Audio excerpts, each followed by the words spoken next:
ഇപ്പോഴും fatty liver ഉണ്ട്, ഇവർക്ക് സ്കാൻ ചെയ്തപ്പോഴും ഫാറ്റി ലിവർ ഉണ്ടെന്ന് പറഞ്ഞിട്ട് ഇപ്പോൾ എന്തായി, അത് നമ്മളിപ്പോൾ സാധാരണ പറയണ ഒരു വേർഡ് പോലെ ആയി മാറി ഫാറ്റി ലിവർ. അത്രക്കും മാറിയത് എന്തുകൊണ്ടാണ്? നമ്മളുടെ ഭക്ഷണശൈലി കൊണ്ട്, അതേപോലെ നമ്മളുടെ ജീവിതശൈലി ഇങ്ങനെ ആയി മാറി. അതുകൊണ്ടാണ് ഇപ്പോൾ ഇത് സ്വാഭാവികമായിട്ട് നമ്മളിപ്പോൾ ആരെ ടെസ്റ്റ് ചെയ്ത് നോക്കുകയാണെങ്കിൽ ചിലപ്പോൾ വേറെ എന്തെങ്കിലും ഒരു അസുഖത്തിന് വേണ്ടിയിട്ട് സ്കാൻ ചെയ്യുന്ന സമയത്തായിരിക്കും ഫാറ്റി ലിവർ ഉണ്ടെന്ന് കണ്ടുപിടിക്കുന്നത്. ആ കണ്ടുപിടിക്കണം തന്നെ ഗ്രേഡ് 2-ലൊക്കെയാണ് ഇപ്പോൾ കാണുന്നത്. അത്രയ്ക്ക് കോമൺ ആയിട്ട് വന്ന ഒരു സാധനമായി മാറി ഇപ്പോൾ ഈ ഫാറ്റി ലിവർ അല്ലെങ്കിൽ കരൾ വീക്കം എന്നുള്ളത്. ഇതിനെ പറ്റിയിട്ടാണ് ഇന്ന് ഞാൻ പറയുന്നത്. ഞാൻ doctor Afiya Allur, senior consultant, doctor Basis homeo hospital, Pandikkad, Malappuram. നമ്മൾ സാധാരണക്കാരൻ്റെ ഭാഷയിൽ പറയുകയാണെങ്കിൽ നമ്മളെ വീട്ടിലെ ഒരു ഗൃഹനാഥൻ അല്ലെങ്കിൽ ഉപ്പ, അച്ഛൻ എന്നൊക്കെ പറയുന്ന ആൾ നമ്മളെ വീട്ടിലെ എല്ലാ കാര്യങ്ങളും നിയന്ത്രിക്കുന്ന ആളായിരിക്കും അല്ലേ. അവർക്ക് മക്കളുടെ കാര്യങ്ങളായിരിക്കും അവർ മെയിനായിട്ട് നോക്കുന്നത്. മക്കൾക്ക് ചെറിയൊരു അസുഖം വന്നാൽ ഹോസ്പിറ്റലിൽ കൊണ്ടുപോകും, അവർക്ക് മക്കൾക്ക് എന്തെങ്കിലും പ്രശ്നങ്ങളുണ്ടെങ്കിൽ അത് ക്ലിയർ ചെയ്ത് കൊടുക്കുക, അല്ലെങ്കിൽ അവരെ സ്കൂൾക്കൊക്കെ അവരെ സ്കൂളിൻ്റെ കാര്യങ്ങൾക്ക് ശ്രദ്ധിക്കുക. അങ്ങനെ എല്ലാ കാര്യങ്ങളും ഓൾ ഇൻ ആൻഡ് റൗണ്ടായിട്ട് നമ്മൾ ചെയ്യുന്ന ഒരാളാണ് നമ്മളെ വീട്ടിലെ ഗൃഹനാഥന്. ഇപ്പോൾ വീട്ടിൽ ഗൃഹനാഥൻ എന്തെങ്കിലും ചെറിയ അസുഖം വന്നാൽ അത് അവർ അത്ര പ്രശ്നമാക്കാറൊന്നുമില്ല. അവരത് ചിലപ്പോൾ അവർക്ക് പണ്ടൊക്കെ അറിയുന്ന കുറച്ച് കാര്യങ്ങളൊക്കെ വെച്ചിട്ട് മാനേജ് ചെയ്ത് അങ്ങനെ പോകും. അല്ലെങ്കിൽ അതൊന്നും വലിയ വിഷയമല്ല, അതൊന്നും വലിയ പ്രശ്നമില്ല എന്നുള്ള രീതിയിൽ അവരങ്ങനെ കണ്ടിന്യൂ ചെയ്ത് പോകും. അങ്ങനെ കാണിക്കുന്ന ഒരു അതേപോലെയുള്ള ഒരു സാധനമാണ് കരൾ എന്ന് പറഞ്ഞാൽ. കരൾ നമ്മുടെ ബോഡിയിലെ എല്ലാ കാര്യത്തിനും ഹെൽപ്പ് ചെയ്യും. ഇപ്പോൾ പിത്തരസം ഉൽപ്പാദിപ്പിക്കും, അതേപോലെ കൊളസ്ട്രോളിനും ഉൽപ്പാദിപ്പിക്കും.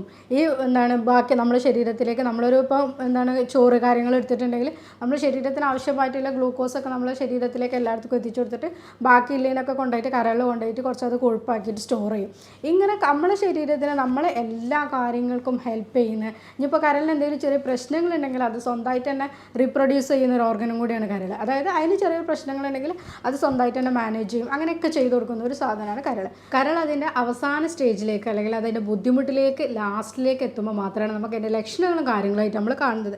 അപ്പോൾ മാത്രമാണ് നമ്മളിത് കരളിന് സിറോസിസ് ആയാലോ അല്ലെങ്കിൽ ക്യാൻസറിലേക്ക് പോയേക്ക് അല്ലെങ്കിൽ കരൾ വീക്കത്തിൻ്റെ തുടക്കമാണ് ഇങ്ങനെ ഓരോ സ്റ്റേജിലേക്ക് നമ്മളിത് അറിയുള്ളൂ. പക്ഷെ ഇത് തുടക്കത്തിലേ നമുക്ക് ചിലപ്പോൾ ഇതിൻ്റെ ക്ഷീണങ്ങളായിട്ടോ അല്ലെങ്കിൽ എന്തെങ്കിലും അസ്വസ്ഥതകളോ കാര്യങ്ങളോ നമുക്ക് ഉണ്ടാവും. പക്ഷെ നമ്മളത് ഓൾറെഡി നമ്മൾ കരൾ തന്നെ ഇത് മാനേജ് ചെയ്ത് പോകുന്നതുകൊണ്ട് ഇത് നമ്മൾ അറിയുന്നില്ല. ഇവിടെ നമ്മൾ എന്താ വെച്ചാൽ മുന്നേ തന്നെ ഈ കാര്യങ്ങളൊക്കെ കണ്ടുപിടിക്കുകയാണെങ്കിൽ, അല്ലെങ്കിൽ ഗ്രേഡ് 2 ആണ് അല്ലെങ്കിൽ ഗ്രേഡ് 1 ആണ്, അങ്ങനെ ഇത് മുന്നേ കണ്ടുപിടിക്കുകയാണെങ്കിൽ നമുക്ക് ഈ അസുഖത്തിന് വേഗം തന്നെ നമ്മൾ ജീവിതശൈലിയിൽ മാറ്റങ്ങൾ വരുത്തുക, കുറച്ച് കാര്യങ്ങളൊക്കെ ശ്രദ്ധിച്ചാൽ നമുക്ക് മരുന്നൊന്നും ഇല്ലാതെ തന്നെ മാറ്റാൻ പറ്റും. പക്ഷേ ഇന്ന് എന്താ വെച്ചാൽ ഗ്രേഡ് 1 ഫാറ്റി ലിവർ കോമൺ ആയിട്ട് നമ്മൾ എല്ലാവരുടെ സ്കാനിങ്ങിൽ നോക്കുമ്പോൾ നമുക്ക് ഇപ്പോൾ ഹോസ്പിറ്റലിൽ വരുന്ന മിക്ക റിപ്പോർട്ടുകളും ചിലപ്പോൾ ഫൈബ്രോയിഡിന് വരുന്ന റിപ്പോർട്ടാകാം, അല്ലെങ്കിൽ PCODയിൽ വരുന്ന റിപ്പോർട്ടാകാം, വേറെ എന്തെങ്കിലും സ്കാനിങ്ങിൽ ഇപ്പോൾ നമ്മൾ മൂത്രശയക്കല്ല് അങ്ങനെ എന്തിനെങ്കിലും എടുക്കുന്ന സ്കാനിങ്ങിൻ്റെ റിപ്പോർട്ടിലും ഗ്രേഡ് 1 ഫാറ്റി ലിവർ.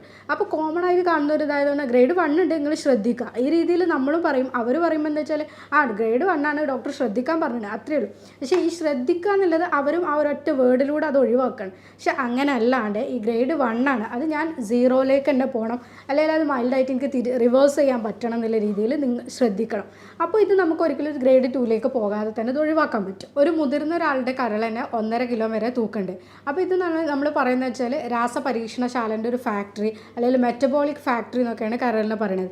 എന്തുകൊണ്ടാണെന്ന് വെച്ചാൽ ഇപ്പോൾ ഞാൻ പറഞ്ഞത് പിത്തരസ് ഉൽപ്പാദിപ്പിക്കാൻ അല്ലെങ്കിൽ കൊഴുപ്പ് ഇതാക്കാൻ വേണ്ടിയിട്ട് ഇതിനൊക്കെ ഹെൽപ്പ് ചെയ്യുന്ന ഒരു സാധനം കരളാണ്. കരൾ അവിടെ ഞാൻ ഇപ്പോൾ പറഞ്ഞാൽ ഓൾ ഇൻ റോളായിട്ട് അവിടെ ഇങ്ങനെ നിൽക്കുന്നതുകൊണ്ട് അതിന് എന്നെ എഫക്റ്റ് ചെയ്യുന്നതിന് കൂടുതലായിട്ട് എഫക്റ്റ് ചെയ്യുമ്പോൾ മാത്രമാണ് ലക്ഷണങ്ങൾ കാണിക്കുന്നത്. ഇപ്പോൾ നമ്മൾ പറഞ്ഞ രീതിയിൽ ഇപ്പോൾ ഇവിടെ എന്താ സംഭവിക്കണമെന്ന് വെച്ചാൽ നമ്മൾ ഇതിനൊരു 4 ഗ്രേഡായിട്ട് പറയാം. മൈൽഡ് എന്ന് പറഞ്ഞിട്ടുണ്ടെങ്കിൽ പ്രശ്നങ്ങളൊന്നുമില്ല.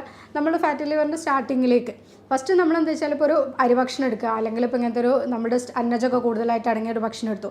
അപ്പോൾ അതിലുള്ള ഗ്ലൂക്കോസ് നമ്മുടെ ശരീരത്തിന് ആവശ്യമായിട്ടുള്ള എനർജിക്ക് ആവശ്യമായിട്ടുള്ള ഊർജ്ജം എല്ലായിടത്തേക്കും ഇപ്പോൾ നമ്മുടെ ബോഡി എത്തിക്കുന്നുണ്ട്.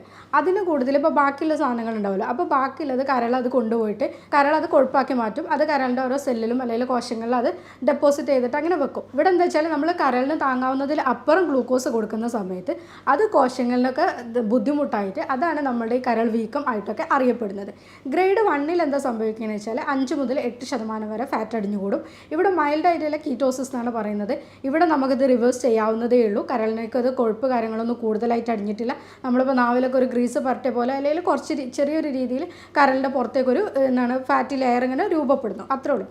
ഗ്രേഡ് 2ലേക്ക് എത്തുമ്പോഴേക്ക് അതെന്താണെന്ന് വെച്ചാൽ കുറച്ചും കൂടി ഇപ്പോൾ നമ്മൾ പറഞ്ഞ മാതിരി കുമിളകൾ കാര്യങ്ങളൊക്കെ അടിഞ്ഞിട്ട് ഫാറ്റി ഡെപ്പോസിഷൻ കുറച്ചും കൂടി കൂടും. കരളിൻ്റെ കോശങ്ങളിലേക്കൊക്കെ ഓരോ കോശങ്ങളിലും ഈ ഫാറ്റി ഡെപ്പോസിഷൻ കൂടും. ഇപ്പോൾ ഈ ചിത്രത്തിൽ കാണുന്ന പോലെ തന്നെ ഓരോ രീതിയിലും ഇങ്ങനെ കരളിൻ്റെ സെല്ലുകളൊക്കെ ഒന്ന് പുറത്തേക്ക് നിൽക്കാൻ പറ്റും. ഈ ഗ്രേഡ് 2 നിങ്ങൾക്കുണ്ടെങ്കിൽ അത് ഒരിക്കലും ഗ്രേഡ് 3ലേക്ക് പോവാതെ നോക്കണം. തീർച്ചയായിട്ടും അത് ഗ്രേഡ് 1ലേക്ക് നിങ്ങൾ മാറ്റം വേണം. ഇവിടെയാണ് നമ്മൾ ഇതിൻ്റെ ഒരു ടേണിംഗ് പോയിന്റ് ആയിട്ട് പറയുന്നത്. ഗ്രേഡ് 2 ഗ്രേഡ് 3ലേക്ക് പോകുന്നില്ല എന്നൊന്ന് ഉറപ്പ് വരുത്തുക. അതേപോലെ ഗ്രേഡ് 1ലേക്ക് മാറാൻ വേണ്ടിയിട്ട് എല്ലാ കാര്യങ്ങളും ചെയ്യുക. ഇവിടെ നമുക്കത് എന്തായാലും നമുക്കതിനെ സ്റ്റോപ്പ് ചെയ്യാൻ പറ്റണം. പിന്നെ നമ്മൾ കുറച്ചൊക്കെ ഫുഡ് കാര്യങ്ങളൊക്കെ പറയും, അതെല്ലാം കൃത്യമായിട്ട് ശ്രദ്ധിച്ചിട്ടുണ്ടെങ്കിൽ നമുക്കത് ഒഴിവാക്കാൻ പറ്റും. ഗ്രേഡ് 2ൽ നമ്മൾ 12% അതിൻ്റെ ഫാറ്റി ഡെപ്പോസിഷൻ പറയുന്നത്. ഗ്രേഡ് 2ലേക്ക് എത്തുമ്പോഴേക്ക് അത് 15ലേക്ക് എത്തും. അപ്പോൾ അവിടെ എന്ന് വെച്ചാൽ ഫൈബ്രോസിസ് എന്ന് പറയും. അതായത് ഒരു ബാൻഡ് പോലെ കരളിന് ചുറ്റും രൂപപ്പെടും. ഇവിടെ എന്ന് വെച്ചാൽ നമുക്കറിയാം ബാൻഡൊക്കെ ആകുമ്പോൾ വെച്ചാൽ അത് വലിഞ്ഞു മുറുകി ഇങ്ങനെ നിൽക്കുക ചെയ്യുക. അപ്പോൾ കരളിലേക്ക് ചുരുക്കം വരിക ചെയ്യുക. ആദ്യം കരളിന് വീക്കാണ്, പക്ഷെ അത് കരളിലേക്ക് ചുരുക്കമായിട്ട് പിന്നെ ഇങ്ങനെ കരളിൽ ഷ്രിങ്ക് ചെയ്യാൻ തുടങ്ങും, കരളിൻ്റെ സൈസ് കുറയാൻ തുടങ്ങും, ഫംഗ്ഷൻ കുറയാൻ തുടങ്ങും. ഗ്രേഡ് 4ലേക്ക് എത്തുമ്പോഴേക്ക് ഫാറ്റി ഡെപ്പോസിഷൻ 15% മേലെ പോകും. കരൾ എന്തായാലും പ്രവർത്തനരഹിതമാകും. കരളിൻ്റെ ഫംഗ്ഷനും കാര്യങ്ങളൊക്കെ അത് നിർത്തിവെക്കും. അപ്പോൾ നമുക്ക് എന്തായാലും കരൾ മാറ്റിവെക്കലിലേക്കോ അല്ലെങ്കിൽ സിറോസിസിലേക്കോ കാര്യങ്ങളിലേക്കോ അത് പോകും. പക്ഷെ നമ്മൾ പറഞ്ഞു ഗ്രേഡ് 2 തന്നെ നമ്മൾ എന്തായാലും ശ്രദ്ധിക്കണം. ഇത് എങ്ങനെ അറിയാമെന്നുള്ളത്, തിരിച്ചറിയാമെന്നുള്ളത് സ്വാഭാവികമായിട്ടും മുന്നേ നമ്മൾ എന്തിനെങ്കിലും ഞാൻ പറഞ്ഞ രീതിയിൽ മുന്നേ എന്തെങ്കിലും വയറിന് എന്തെങ്കിലും ബുദ്ധിമുട്ടോ കാര്യങ്ങളൊക്കെ ഉണ്ടാകുമ്പോൾ സ്കാൻ ചെയ്യുമ്പോഴൊക്കെ ആയിരുന്നു അറിഞ്ഞിരുന്നത്. ഇന്ന് ആൾക്കാർ തന്നെ ഫാറ്റി ലിവർ ഉണ്ടോ എന്നുള്ള സംശയം കൊണ്ട് ഇടയ്ക്കിടയ്ക്ക് ടെസ്റ്റ് ചെയ്യുന്നവരുണ്ട്. ഇപ്പോൾ നമുക്ക് ഇപ്പോൾ ഒരു ഡോക്ടേഴ്സിനൊക്കെ എന്താ വെച്ചാൽ പേഷ്യൻ്റ് ഹോസ്പിറ്റലിൽ വരുന്ന സമയത്ത് തന്നെ മനസ്സിലാക്കാൻ പറ്റും. അരക്കെട്ടിൻ്റെ വണ്ണം കൂടുതലുണ്ടാവുക, അല്ലെങ്കിൽ അവർക്ക് കൂടുതലായിട്ട് ക്ഷീണം കാര്യങ്ങൾ വരിക, അല്ലെങ്കിൽ എപ്പോഴും ഒരു വീക്കാണ്, അല്ലെങ്കിൽ ഉറക്കം കൂടുതലാണ്, അല്ലെങ്കിൽ മുന്നേ ഞാൻ തടി ഉണ്ടായിരുന്നു പെട്ടെന്ന് മെലിഞ്ഞു, ഇങ്ങനെയൊക്കെ പറയുന്നുണ്ടെങ്കിൽ നിങ്ങളൊന്ന് ടെസ്റ്റ് ചെയ്ത് നോക്കുമ്പോൾ പറയുന്ന സമയത്ത് തന്നെ അവിടെ ഒരു ഫാറ്റി ലിവറിൻ്റെ കാണിക്കാറുണ്ട്. പിന്നെ നമുക്ക് ലിവർ ഫംഗ്ഷൻ ടെസ്റ്റ് ആയിട്ടുണ്ടെങ്കിൽ LFTയിൽ ഇതൊക്കെ തന്നെ മനസ്സിലാക്കാൻ പറ്റും. അതേപോലെ SGOT SGPT കാര്യങ്ങളൊക്കെ ചെക്ക് ചെയ്തിട്ടുണ്ടെങ്കിൽ ഇത് ഗ്രേഡ് 2 സിവിയറിറ്റിയിലേക്ക് പോകുന്നുണ്ടോ അല്ലെങ്കിൽ അത് കുറയുന്നുണ്ടോ എന്നുള്ളത് മനസ്സിലാക്കാൻ പറ്റും. ഓൾറെഡി നമ്മൾ ഫാറ്റി ലിവറാണെന്ന് ഡയഗ്നോസ് ചെയ്തിട്ടുണ്ടെങ്കിൽ പിന്നെ ഈ ലിവർ ഫംഗ്ഷൻ ടെസ്റ്റൊക്കെ ഇടയ്ക്ക് ചെയ്താൽ മതി. ഇടയ്ക്കിടയ്ക്ക് പോയിട്ട് ഈ സ്കാനിങ് ചെയ്യുന്നതിൽ വലിയ കാര്യമൊന്നുമില്ല. അതേപോലെ തന്നെ ടെസ്റ്റുകളായിട്ട് പിന്നെ നമുക്ക് MRI ചെയ്യാം. ഇപ്പോൾ പുതിയതായിട്ട് പിന്നെ ചെയ്യുന്നത് ഫൈബ്രോ സ്കാനാണ്. ഫൈബ്രോ സ്കാനിൽ ഇതിൻ്റെ ഓരോന്നിനും നമുക്ക് എത്ര സിവിയറിറ്റി, ഓരോ കോശങ്ങൾക്കും എത്രത്തോളം ബുദ്ധിമുട്ടുണ്ടെന്നുള്ളതൊക്കെ ഈ സ്കാനിങ്ങിലൂടെ തന്നെ നമുക്ക് മനസ്സിലാക്കാൻ പറ്റും. ഫൈബ്രോസിസ് കാര്യങ്ങളൊക്കെ എത്ര വന്നിട്ടുണ്ടെന്നുള്ളതൊക്കെ മനസ്സിലാക്കാൻ പറ്റിയതാണ് ഫൈബ്രോ സ്കാൻ. ആർക്കൊക്കെയാണ് ഫാറ്റി ലിവർ വരാൻ കൂടുതലായിട്ട് സാധ്യത ഉള്ളത്? ഇങ്ങനെ നോക്കുകയാണെങ്കിൽ നമുക്കറിയാം ഒബീസിറ്റി എല്ലായിടത്തും ഇപ്പോൾ കൂടുതലായിട്ട് നമ്മൾ പറയുന്ന ഒരു ജീവിതശൈലി രോഗമാണ് ഒബീസിറ്റി എന്നുള്ളത്. അതിൽ പ്രത്യേകിച്ച് അരക്കെട്ടിൻ്റെ വണ്ണം കൂടുതലായിട്ടുള്ള ആൾക്കാർക്ക് ഇപ്പോൾ നമ്മുടെ ബോഡി പ്രൊപ്പോർഷൻ എടുക്കുന്ന സമയത്ത് ഇപ്പോൾ നമ്മൾ BMI എന്നൊക്കെ നോക്കില്ലേ, ഹൈറ്റ് വെയിറ്റ് പ്രൊപ്പോർഷൻ എടുക്കുന്ന സമയത്ത് ഇവരെ ഹൈറ്റിനേക്കാളും ഇവർക്ക് വെയിറ്റ് ഹൈറ്റ് ടു വെയിറ്റ് നോക്കുന്ന സമയത്ത് വെയിറ്റ് കൂടുതലായിരിക്കും. അതും തന്നെ ഒബീസിറ്റി എപ്പോഴും വയറിൻ്റെ ഭാഗങ്ങളിൽ കൂടുതലായിട്ടുള്ള ആൾക്കാർക്ക് ഈ ഫാറ്റി ലിവർ വരാനുള്ള സാധ്യത കൂടുതലുണ്ട്. അതുപോലെ തന്നെ ഇപ്പോൾ കൂടുതലായിട്ടുള്ള ആൾക്കാർക്കും സെഡൻറ്ററി ലൈഫാണ്. ഇപ്പോൾ നമ്മൾ എവിടെയാണെങ്കിലും ഇരുന്ന് ഇങ്ങനെ ജോലി ചെയ്യുക, ടൈപ്പിംഗ് ആയിട്ടുള്ള ആൾക്കാർ ടൈപ്പ് തന്നെ ചെയ്തുകൊണ്ടേയിരിക്കുക, ഡ്രൈവിംഗ് ആയിട്ടുള്ള ആൾക്കാർ ഡ്രൈവിംഗ് തന്നെ ചെയ്തുകൊണ്ടിരിക്കുക, കണ്ടിന്യൂസ് ആയിട്ട് നമ്മളിപ്പോൾ എന്താണ് ജോലി അതന്നെ ഒരേപോലെ ഇരുന്ന് ചെയ്യുന്ന ആൾക്കാർക്ക് അവർക്ക് ഈ എക്സസൈസ് കാര്യങ്ങളൊക്കെ വളരെ കുറവായിരിക്കും. അങ്ങനത്തെ ആൾക്കാർക്കും ഈ ഫാറ്റി ലിവർ അവരുടെ ഭാവിയിൽ വരാൻ കൂടുതലായിട്ട് സാധ്യതയുണ്ട്. അതേപോലെ ടൈപ്പ് 2 ഡയബറ്റീസ്, അൺകൺട്രോൾഡ് ആയിട്ടുള്ള ഡയബറ്റീസ് ഉള്ള ആൾക്കാർക്ക് ഈ ഫാറ്റി ലിവർ വരാൻ സാധ്യത കൂടുതലുണ്ട്. തിരിച്ചും പറയാം, ഫാറ്റി ലിവർ വന്ന ആൾക്കാർക്ക് ടൈപ്പ് 2 ഡയബറ്റീസിലേക്കുള്ള സാധ്യതയുണ്ട്. രണ്ട് രീതിയിലും കാണാറുണ്ട്. അതുപോലെ തന്നെ ഈ തൈറോയിഡിൻ്റെ പ്രശ്നമുള്ള ആൾക്കാർക്ക്, PCOD ഉള്ളവർക്ക്, കൊളസ്ട്രോളും പ്രശ്നമുള്ളവർക്ക്, ഇതൊക്കെ അങ്ങോട്ടും ഇങ്ങോട്ടും കണക്റ്റഡ് ആണ്. ഈ ഫാറ്റി ലിവർ ഉള്ളവർക്ക് തൈറോയിഡിൻ്റെ പ്രശ്നങ്ങൾ വരാം, തിരിച്ചും രണ്ട് സംഭവിക്കുന്നത് കാണാറുണ്ട്. അതുപോലെ തന്നെ നമ്മൾ ഇമ്പോർട്ടൻ്റ് ആയിട്ട് നോക്കേണ്ട ഒരു കാര്യമാണ് ഉറക്കം എന്നുള്ളത്. നമ്മൾ നന്നായിട്ട് ഉറങ്ങുന്ന സമയത്താണ് നമ്മൾ ഈ ഹോർമോൺസും കാര്യങ്ങളൊക്കെ പ്രൊഡ്യൂസ് ചെയ്യുന്നത്. അതേപോലെ തന്നെ അതിൻ്റെ ബാക്കി പരിപാടികളൊക്കെ നടക്കുന്നത്. മിനിമം നമ്മളൊരു 6 to 7 അല്ലെങ്കിൽ ഒരു 6 to 9 മണിക്കൂറൊക്കെ നല്ല രീതിയിൽ രാത്രി ഉറക്കം കിട്ടുന്ന ആൾക്കാർക്ക് ഇങ്ങനത്തെ നമുക്ക് ഈ ജീവിതശൈലി രോഗങ്ങളൊക്കെ ഒരുപാട് കുറക്കാൻ പറ്റും. പക്ഷേ ഇപ്പോൾ എന്താ വെച്ചാൽ നമ്മൾ രാത്രികളെ കൂടുതൽ ഫോണിൻ്റെ ഉപയോഗം അല്ലെങ്കിൽ ഒരുപാട് സ്ട്രെസ്സോ കാര്യങ്ങളോ ഉണ്ടാവുക, അങ്ങനത്തെയൊക്കെ ഉണ്ടാകുന്ന സമയത്ത് ഈ രാത്രിക്കത്തെ ഉറക്കം കുറയും. അല്ലെങ്കിൽ അവരെന്നെ എന്താ വെച്ചാൽ ഉച്ചയ്ക്ക് ഇപ്പോൾ നല്ലോണം ഫുഡൊക്കെ കഴിച്ചിട്ട് ഇപ്പോൾ നന്നായിട്ട് ചോറോ കാര്യങ്ങളോ എടുത്തിട്ട് നന്നായിട്ട് ഉറങ്ങുക. അപ്പോൾ അത് രണ്ടും കോമ്പൻസേറ്റ് ചെയ്യാൻ പറ്റാത്തൊരു സാധനമാണ്. രാത്രി ഉറക്കമെല്ലാം ഉച്ചയ്ക്ക് നന്നായിട്ട് ഉറങ്ങും ചെയ്യുക, അതും ഭക്ഷണം നന്നായിട്ട് കഴിച്ചിട്ടാണ് ഈ ഉറങ്ങുന്നത്. ഇങ്ങനെ ഉണ്ടാകുമ്പോഴും ഈ ഫാറ്റി ലിവർ കൂടുതലായിട്ട് വരാനുള്ള സാധ്യത ഇവർക്ക് കൂടുതലാണ്. പിന്നെ ഇപ്പോൾ ഞാൻ പറഞ്ഞ രീതിയിലുള്ള ജീവിതശൈലി മാറ്റങ്ങൾ വന്നതാണ് അരിഭക്ഷണങ്ങൾ കൂടുതലായിട്ട് എടുക്കുക എന്നുള്ളത്. പക്ഷേ ഇപ്പോൾ പറയുമ്പോൾ എല്ലാവരും പറയും പണ്ടുള്ളവർ ഫുൾ അരിഭക്ഷണങ്ങൾ തന്നെയല്ലേ കഴിച്ചിരുന്നത്, അവർ 3 നേരം അരിഭക്ഷണമല്ലേ കഴിച്ചിരുന്നത് എന്നുള്ളത്. പക്ഷേ അവിടെ മാറ്റം എന്താണെന്ന് വെച്ചാൽ അവർ 3 നേരം അരിഭക്ഷണം കഴിച്ചിരുന്ന ആൾക്കാരാണെങ്കിലും കൂടെ അവരെന്താ വെച്ചാൽ അതിനനുസരിച്ചിട്ടുള്ള ജോലികളിലും കാര്യങ്ങളും ഏർപ്പെട്ടിരുന്നു. അവർ അരിഭക്ഷണം കഴിച്ചിട്ട് നേരെ നമ്മളതിൽ വന്നിട്ട് ഈ കീബോർഡിൻ്റെ മുന്നിലോ അല്ലെങ്കിൽ കമ്പ്യൂട്ടറിൻ്റെ മുന്നിലോ അല്ലെങ്കിൽ നേരെ വീട്ടിലെ ചെറിയ ചെറിയ പണികൾ മാത്രം എടുക്കുക. അപ്പോൾ സ്ത്രീകളാണെങ്കിൽ വീട്ടിലെ ചെറിയ പണികൾ മാത്രം എടുക്കുക, അല്ലെങ്കിൽ പുരുഷന്മാരാണെങ്കിലും ഇപ്പോൾ കൂടുതൽ ഇങ്ങനത്തെ കമ്പ്യൂട്ടറിൻ്റെ പരിപാടികൾ വരിക, അല്ലെങ്കിൽ ഡ്രൈവിങ് കുറച്ച് അങ്ങനത്തെ പണികളൊക്കെ അല്ലേ കൂടുതൽ, ഓഫീസ് വർക്ക് ഇങ്ങനത്തെയൊക്കെയാണ് ഇപ്പോൾ കൂടുതൽ, അങ്ങനത്തെ ആൾക്കാർക്കാണ് കൂടുതൽ കാണുന്നത്. അതുകൊണ്ടാണ് നമ്മൾ അവരെ തന്നെ എടുത്ത് പറയുന്നത്. പക്ഷേ പണ്ടുള്ള ആൾക്കാരൊക്കെ എന്താ വെച്ചാൽ നന്നായിട്ട് ഇപ്പോൾ ഈ ചോറ് കാര്യങ്ങൾ കഴിച്ചിരുന്നാലും അവർ നേരെ പോയിരുന്നത് അവരുടെ പണികളിലേക്കാണ്. കൈക്കോട്ട് അങ്ങനത്തെ കാര്യങ്ങൾ, കൊത്തലും അതൊക്കെ കൂടുതൽ പണികൾ അവർക്ക് വന്നിരുന്നു. അതുകൊണ്ട് തന്നെ അവർക്ക് ഈ ഫാറ്റി ലിവറോ അങ്ങനത്തെ നമ്മളിപ്പോൾ ഈ പറയുന്ന ജീവിതശൈലി രോഗങ്ങളൊന്നും അവരന്ന് ബുദ്ധിമുട്ടിച്ചിരുന്നില്ല. ഇപ്പോൾ നമ്മൾ ഡയബറ്റീസ്, അതേപോലെ BP കൂടുക, അല്ലെങ്കിൽ കൊളസ്ട്രോൾ കൂടുക, ഫാറ്റി ലിവർ വരിക, ഇങ്ങനത്തെ കുറേ അസുഖങ്ങളാണ് ഇപ്പോൾ ഇന്ന് കൂടുതൽ ഹോസ്പിറ്റലിൽ കാണുന്ന അസുഖങ്ങൾ. പക്ഷെ അതൊന്നും അവർക്ക് അന്ന് വരാതിരുന്നതും അവരുടെ ജീവിതശൈലി നമ്മളിത് തമ്മിൽ നല്ല മാറ്റമുണ്ട്. പക്ഷേ ഭക്ഷണങ്ങൾ നമ്മളിപ്പോഴും ഇങ്ങനത്തെ രീതിയിലാണ് കൂടുതലായിട്ട് എടുക്കുന്നത്. ഇപ്പോൾ സ്ത്രീകളൊക്കെ പറയുന്നുണ്ട്, ഡോക്ടറെ ഞാൻ കള്ളൊന്നും എടുക്കാറില്ല, നമ്മൾ ഇങ്ങനത്തെ സാധനങ്ങളൊന്നും ഇതുവരെ ഉപയോഗിച്ചിട്ടൊന്നുമില്ലല്ലോ, പിന്നെ എന്തുകൊണ്ടാണ് നമുക്ക് ഫാറ്റി ലിവർ വന്നത് എന്നുള്ളത്. ഫാറ്റി ലിവറിന് മെയിനായിട്ട് 2 രീതിയിലാണ് പറയുന്നുണ്ടായിരുന്നത്. ആൽക്കഹോളിക് ഫാറ്റി ലിവർ ഡിസീസും അതേപോലെ നോൺ ആൽക്കഹോളിക്കും. പക്ഷേ ഇന്ന് ആൽക്കഹോളിക്ക് നമുക്ക് ഓൾറെഡി ഉറപ്പിക്കാം, 90% ഈ കള്ള് കുടിക്കുന്ന അല്ലെങ്കിൽ ഡ്രിങ്ക്സ് സ്ഥിരമായിട്ട് എടുക്കുന്ന ആൾക്കാർക്കും ഫാറ്റി ലിവർ വരാനുള്ള സാധ്യത കൂടുതലാണ്. അവർ കുറച്ച് ഡ്രിങ്ക്സ് തന്നെ സ്ഥിരമായിട്ട് എടുക്കുന്ന ആൾക്കാരാണെങ്കിലും അവർക്ക് ഇത് ഫാറ്റി ലിവർ ഭാവിയിൽ വരാനുള്ള സാധ്യത കൂടുതലാണ്. പക്ഷേ ഇന്ന് നോൺ ആൽക്കഹോളിക് ഫാറ്റി ലിവർ ഡിസീസാണ് കൂടുതലായിട്ട് കാണിക്കുന്നത്. അതും ഈ സ്ത്രീകളിലും അതേപോലെ തന്നെ കള്ളും കാര്യങ്ങളൊന്നും എടുക്കാത്ത പുരുഷന്മാരിലും കൂടുതലായിട്ട് കാണുന്നുണ്ട്. കാരണം എന്താണെന്ന് വെച്ചാൽ അവിടെയാണ് നമ്മൾ ഈ അന്നജത്തിൻ്റെ കൂടുതലായിട്ടുള്ള ഉപയോഗം, അതേപോലെ ഈ ഷുഗർ കണ്ടൻറ്റ് കൂടുതലായിട്ട് ഉപയോഗിക്കുന്നത്, അതിൻ്റെയൊക്കെ ഇമ്പോർട്ടൻസ് അവിടെയാണ് കൂടുതൽ വരുന്നത്. ഇങ്ങനത്തെ ആൾക്കാർക്ക് നമ്മളൊരു ഭക്ഷണത്തിൽ റൂട്ടീനായിട്ട് പറഞ്ഞു കൊടുക്കുന്ന സമയത്ത്, ഇപ്പോൾ നമ്മൾ ഫാറ്റി ലിവറിൻ്റെ ഒരു കേസ് നോക്കുന്ന സമയത്ത് OPയിൽ അവരോട് ഭക്ഷണത്തിൻ്റെ കാര്യത്തിൽ നിങ്ങൾ എങ്ങനെയൊക്കെ ശ്രദ്ധിക്കണം എന്ന് പറയുമ്പോൾ ഫസ്റ്റ് പറയാറുണ്ട്, ഇൻ്റർമീഡിയറ്റ് ഫാസ്റ്റിങ്ങിലേക്ക് നിങ്ങൾക്ക് മാറാൻ പറ്റുന്നുണ്ടെങ്കിൽ ഇടയ്ക്കൊക്കെ നിങ്ങൾ ആ രീതിയിലേക്ക് പോകുക എന്നുള്ളത്. ഇവിടെ നമ്മളെന്താ വെച്ചാൽ 16 to 8 എന്നുള്ള രീതിയിലെടുക്കും. അതായത് 16 മണിക്കൂർ നിങ്ങൾ ഫാസ്റ്റിംഗ് എടുക്കുക, 8 മണിക്കൂർ നിങ്ങൾക്ക് ഭക്ഷണം കഴിക്കാം. ഈ 8 മണിക്കൂർ നമ്മളിതിനെ ഇരട്ടായിട്ട് ഭക്ഷണം എടുക്കരുത്. അവിടെ എന്താ നമ്മൾ 8 മണിക്കൂർ ഭക്ഷണങ്ങൾ വെച്ചാൽ ഇപ്പോൾ രാവിലത്തെ ബ്രേക്ക്ഫാസ്റ്റ് നമ്മളൊരു 9:30-10 മണിക്ക് എടുക്കുന്നതുകൊണ്ട് ഇപ്പോൾ ഈവനിങ് നമ്മളൊരു 7 അല്ലെങ്കിൽ 6, 8 ആ ഒരു ടൈമിൻ്റെ ഉള്ളിൽ നമ്മൾ മാക്സിമം എല്ലാം നിർത്തണം. ബാക്കി നമുക്ക് വെള്ളം നമുക്ക് മാക്സിമം എപ്പോഴും എടുക്കാം. വെള്ളത്തിൻ്റെ അളവെന്ന് വെച്ചാൽ നമ്മളൊരു 20:1 എന്നുള്ള രീതിയിൽ എടുക്കുക. നമ്മൾ 20 കിലോ ആണ് വെയിറ്റ് എന്നുള്ളത് 1 ലിറ്റർ വെള്ളം എടുക്കുക. 40 കിലോ ആണെന്നുണ്ടെങ്കിൽ 2 ലിറ്റർ. അതിൻ്റെ അനുപാതികമായിട്ട് എന്തായാലും വെള്ളത്തിൻ്റെ ഇൻടേക്ക് കൂട്ടുക. ശരീരത്തിന് ആവശ്യമായിട്ടുള്ള വെള്ളം നമ്മൾ എടുക്കുന്നുണ്ടെന്നുണ്ടെങ്കിൽ കരളിൽ സ്റ്റോർ ചെയ്യുന്ന ഈ മാലിന്യങ്ങളും വേസ്റ്റ് പ്രോഡക്ട്സ് ഒക്കെ തന്നെ കരളിന് റിമൂവ് ചെയ്യാൻ സുഖമായിരിക്കും. അപ്പോൾ കരളിൻ്റെ പ്രവർത്തനങ്ങൾക്ക് വെള്ളം നിർബന്ധമാണ്. അതേപോലെ തന്നെ ഭക്ഷണങ്ങൾ നമ്മൾ രാവിലെ എടുക്കുന്ന സമയത്ത്, ഇപ്പോൾ രാവിലെ നമ്മൾ ഒരു ഗ്രീൻ ടീ കൊണ്ടോ അല്ലെങ്കിൽ നല്ല ചൂടുവെള്ളം കൊണ്ടോ ഒക്കെ നമുക്ക് രാവിലത്തെ തുടങ്ങാം. അവിടെ എന്താ വെച്ചാൽ രാവിലെ തന്നെ നമ്മൾ എണീക്കുന്ന സമയത്ത് 2 ഗ്ലാസ് നമുക്ക് പറ്റുന്ന രീതിയിൽ ഇളം ചൂടുവെള്ളം എടുക്കാം, അല്ലെങ്കിൽ ഗ്രീൻ ടീ ആക്കാം. അവിടെ നമ്മൾ ഷുഗർ എന്തായാലും ഒഴിവാക്കുക. അതിന് കൂടെ തന്നെ അരിഭക്ഷണമായിട്ടുള്ള നമ്മളിപ്പോൾ രാവിലെ നമ്മളൊക്കെ ഭക്ഷണം എന്താ, പുട്ട്, അപ്പം, ഇടിയപ്പം, ദോശ, ഇങ്ങനത്തെ സാധനങ്ങൾ, ഇതൊക്കെ എന്താ അരിഭക്ഷണമാണ്. പകരം നമുക്ക് എന്താ വെച്ചാൽ ഓട്സിനെ കൊണ്ടുള്ള ഉപ്പുമാവ്, അല്ലെങ്കിൽ റാഗിനെ കൊണ്ട് അപ്പം ചൂടാം, ഗോതമ്പിനെ കൊണ്ട് അപ്പം ചൂടാം, അല്ലെങ്കിൽ അതിനെ കൊണ്ടൊക്കെ ഉപ്പുമാവോ കാര്യങ്ങളോ അങ്ങനെയൊക്കെ ആക്കിയിട്ട് എടുക്കാം. രാവിലത്തെ നമ്മളുടെ ഭക്ഷണത്തിൻ്റെ കൂടെ നമുക്ക് കടല, പരിപ്പ്, ചെറുപയർ ഇങ്ങനത്തെ സാധനങ്ങളൊക്കെ കൂടെ എടുക്കാം. ഇതെടുക്കുമ്പോൾ നമുക്ക് ഒരു സമീകൃതാഹാരം എന്നുള്ള രീതിയിലും കൂടി കിട്ടും.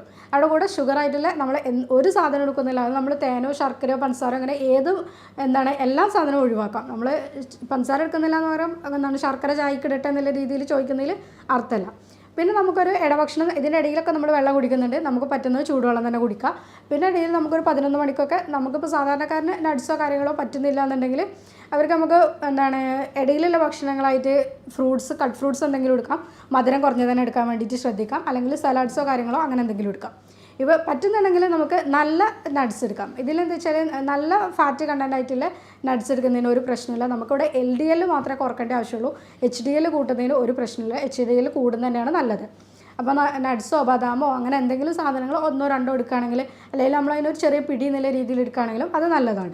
ഉച്ചക്കത്തെ ഭക്ഷണത്തിലേക്ക് പോകുന്ന സമയത്ത് നമ്മൾ മലയാളികളുടെ സാധാരണ ആയിട്ട് ഒരു ചോറ്, മീൻകറി ആയിക്ക്, കുറച്ച് മീൻ പൊരിച്ചത് ആയിക്ക്, കുറച്ച് ഉപ്പേരി കറികൾ എന്നുള്ള രീതിയിൽ നമ്മൾ പോകും. അതൊന്ന് നമ്മൾ കുറച്ചിട്ട് ചോറ് ഒരു പോർഷൻ മാത്രമാക്കുക. നമ്മളൊരു പ്ലേറ്റിന് 4 ഭാഗമായിട്ട് കട്ട് ചെയ്തിട്ട് ഒരു ഭാഗത്ത് ചോറ്, പിന്നെ ഒരു ഭാഗത്ത് പ്രോട്ടീൻ എന്തെങ്കിലും, ഇപ്പോൾ നമ്മൾ കടല അങ്ങനത്തെ സാധനങ്ങൾ എന്തെങ്കിലും ഇടാം.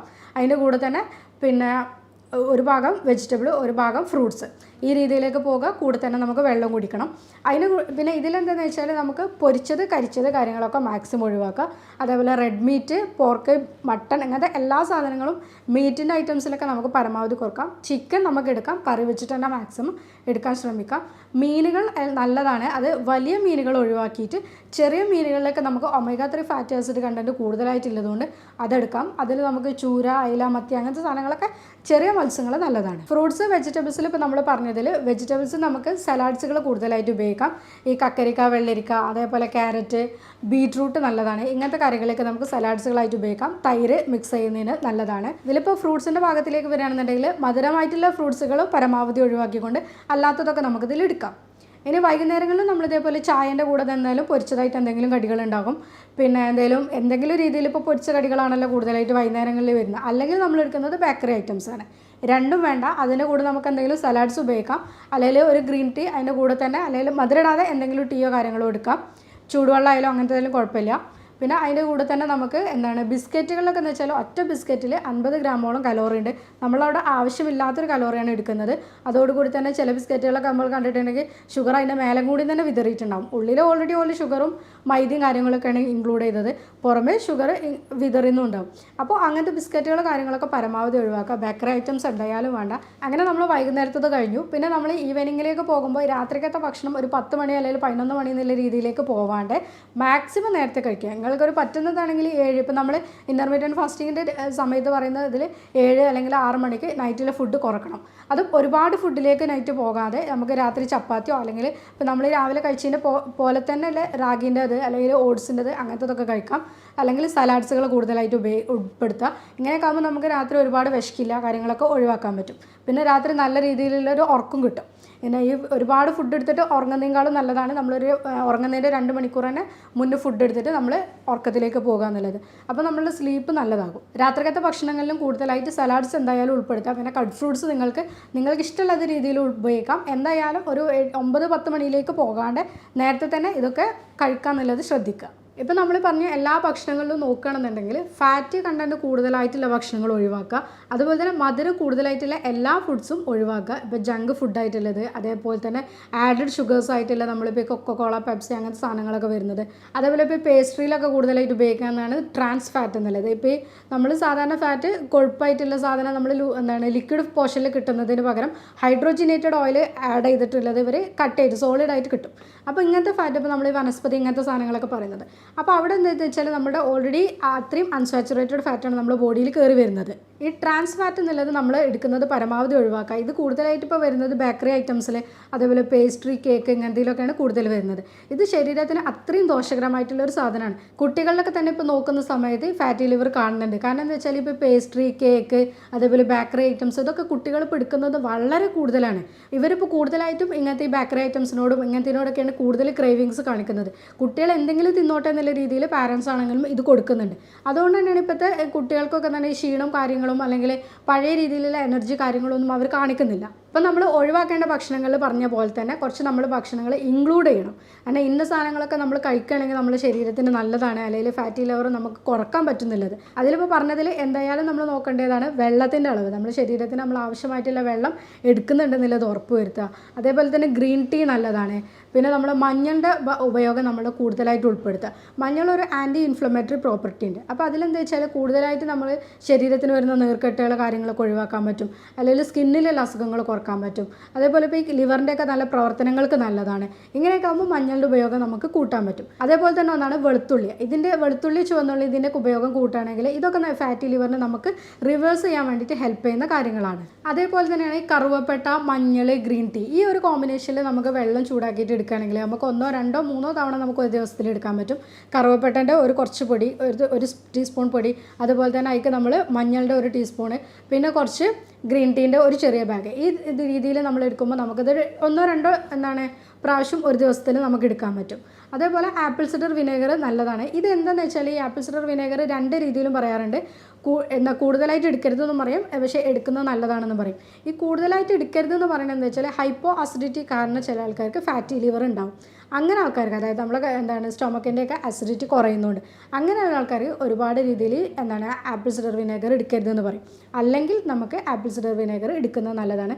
വെള്ളത്തിൽ ഉറ്റിച്ചിട്ട് നമുക്ക് 1 ഗ്ലാസ് വെള്ളത്തിലൊക്കെ ആക്കിയിട്ട് ആപ്പിൾ സിഡർ വിനേഗർ എടുക്കാം. ഇരട്ടി മധുരത്തിൻ്റെ പൊടി പൊടി നല്ലതാണ്. ഇരട്ടി മധുരമൊക്കെ നമുക്ക് പൊടിക്കാൻ പറ്റും. എന്നിട്ട് അത് പൊടിച്ചിട്ട് നമ്മൾ ഇതേപോലെ മഞ്ഞളും അതേപോലെ കൂട്ടിയിട്ട് നമുക്കൊരു ടീ ആയിട്ട് തന്നെ ഉപയോഗിക്കാം. നമ്മളിപ്പോൾ ഒരു വൈകുന്നേരത്തൊക്കെ ചായ ഉപയോഗിക്കുന്നതിന് പകരം ഈ ഇരട്ടി മധുരം മഞ്ഞളും കൂട്ടിയിട്ടുള്ളൊരു മിക്സ് ആക്കിയിട്ട് നമുക്കത് വെള്ളമാക്കിയിട്ട് ഉപയോഗിക്കാൻ പറ്റും. ഇതൊക്കെ നല്ലതാണ്. പിന്നെ ഞാൻ പറഞ്ഞ രീതിയിൽ ഉറക്കത്തിൻ്റെ കാര്യത്തിൽ എന്തായാലും ശ്രദ്ധിക്കുക. ഉറക്കം നിങ്ങൾക്ക് വേണം. കാരണം ഉറക്കം നിങ്ങൾക്ക് ഉണ്ടെങ്കിൽ മാത്രമേ ഫാറ്റി ലിവറിനെ നമുക്ക് റിവേഴ്സ് ചെയ്യാൻ പറ്റുള്ളൂ. നമ്മുടെ ഹോർമോൺ പ്രവർത്തനങ്ങൾ എല്ലാം നടക്കാൻ വേണ്ടിയിട്ട് നല്ല രീതിയിലുള്ള ഉറക്കം കിട്ടണം. അപ്പോൾ ഉറക്കം നമ്മളൊന്ന് ഷെഡ്യൂൾ ചെയ്തുകൊണ്ട് തന്നെ നിൽക്കുക. നമ്മൾ ഇന്ന സമയത്ത് ഉറങ്ങുന്നു, ഇന്ന സമയത്ത് എണീക്കുന്നു എന്നുള്ള രീതിയിൽ നമ്മുടെ ബോഡിക്ക് ഒരു ടൈം ബയോളജിക്കൽ ക്ലോക്ക് ഉണ്ടാക്കി കൊടുക്കുകയാണെന്നുണ്ടെങ്കിൽ നമുക്ക് നല്ല രീതിയിൽ ഉറക്കം കിട്ടും. ഇപ്പോൾ നമ്മൾ ഈ പറഞ്ഞ കാര്യങ്ങളൊക്കെ ശ്രദ്ധിക്കുന്നതിൻ്റെ കൂടെ തന്നെ നിർബന്ധമായിട്ട് ചെയ്യേണ്ടതാണ് ഒരു 30 മിനിറ്റ് മുതൽ 45 മിനിറ്റ് വരെ രാവിലെയോ വൈകുന്നേരമോ നിങ്ങൾക്ക് ചെയ്യാൻ പറ്റുന്ന രീതിയിൽ, ഇപ്പോൾ ജോഗിങ് ആകാം, അല്ലെങ്കിൽ സൈക്ലിങ്ങോ സ്വിമ്മിങ്ങോ ഒക്കെയാണ് ഏറ്റവും നല്ലതെന്ന് പറയുന്നത്. അതേപോലെ നടത്തോ എന്തെങ്കിലും രീതിയിലുള്ള എക്സസൈസ് ചെയ്യുക.